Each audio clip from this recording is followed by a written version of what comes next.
It's hard. Sometimes it's really hard. Yesterday, one funeral was mostly virtual, the other not. The sorrow, the grief was real.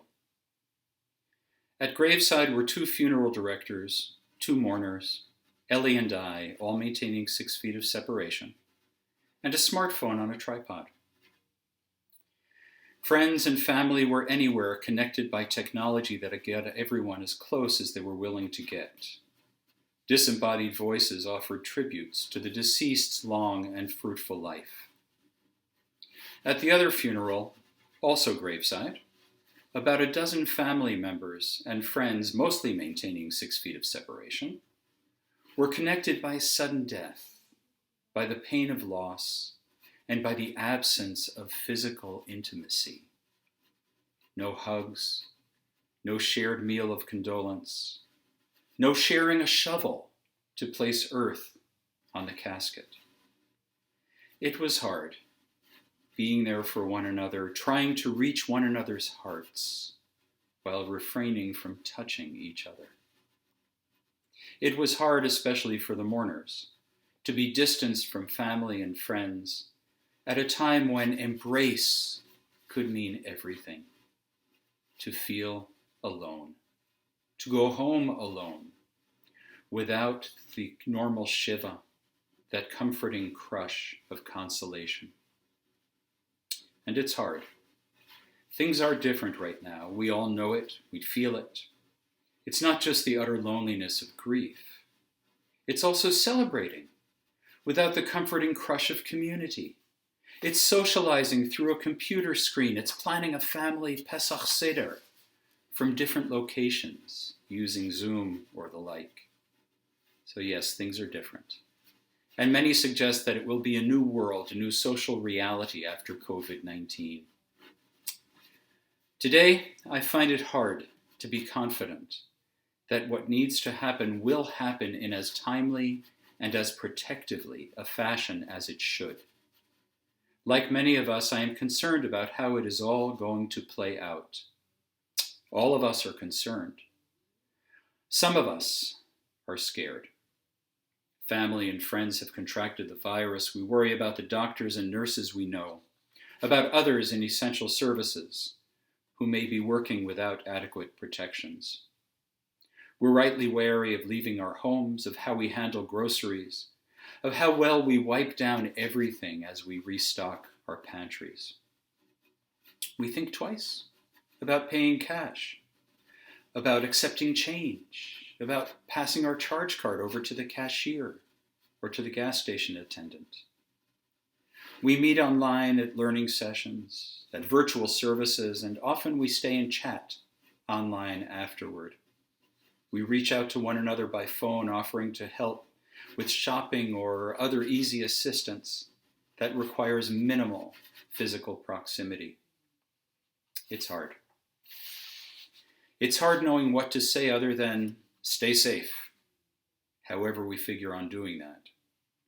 This morning, Ellie suggested that we should minimize our driving even more.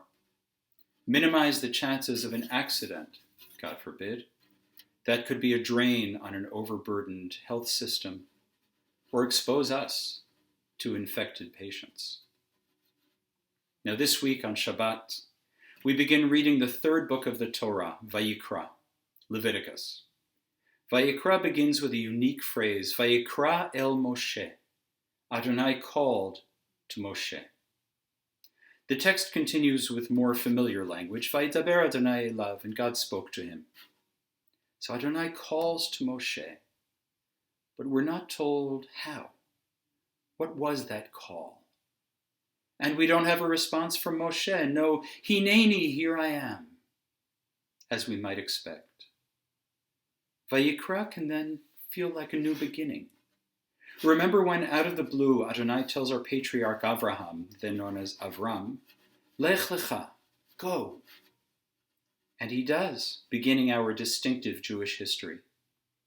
Now Moshe is summoned to be told something new, also a new beginning, how Adonai is to be worshipped. Whatever the Israelites knew about developing and maintaining a relationship with Adonai is about to change. The sacrificial system run by the Kohanim, the priests, is a new world for the Israelites. So why begin Vayikra? He called to Moshe. Perhaps to ensure that Moshe is hyper-attentive. Adonai calls to him before beginning to speak. There's a scribal commentary on the word Vayikra, and he called.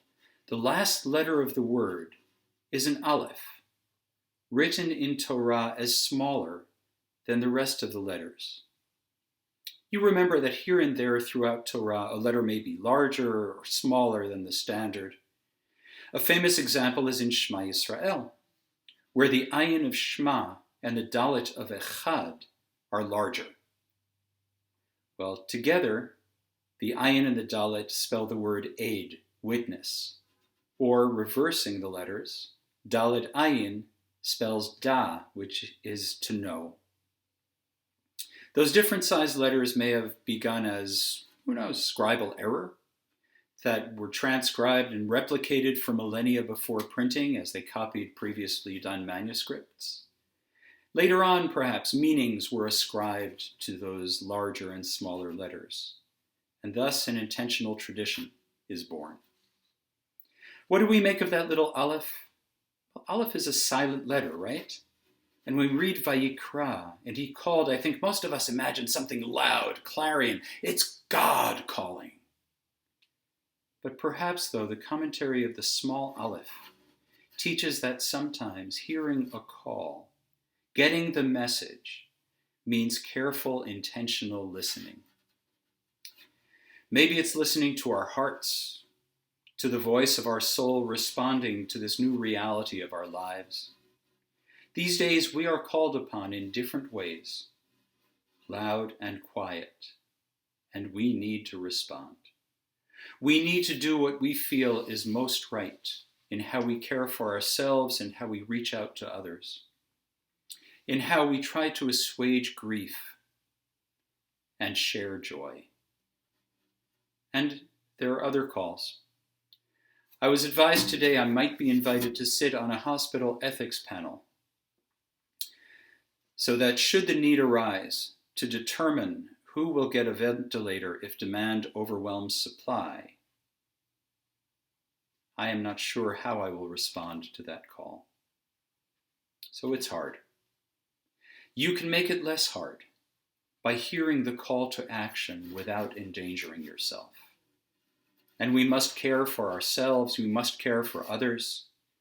We must follow the CDC guidelines, wash our hands. We support food banks. They'll be in desperate need. We give something to our house cleaner even if we don't feel safe having anyone in our house right now. We phone members of the community. We shop as we're able locally. We mail something fun and small to the grandkids and their parents. We make and drop off a few meals. We bake cookies. We try to not be overwhelmed by what we hear. Vayikra, we listen for the call that moves us to action. Together, we can make it less hard. Shabbat Shalom.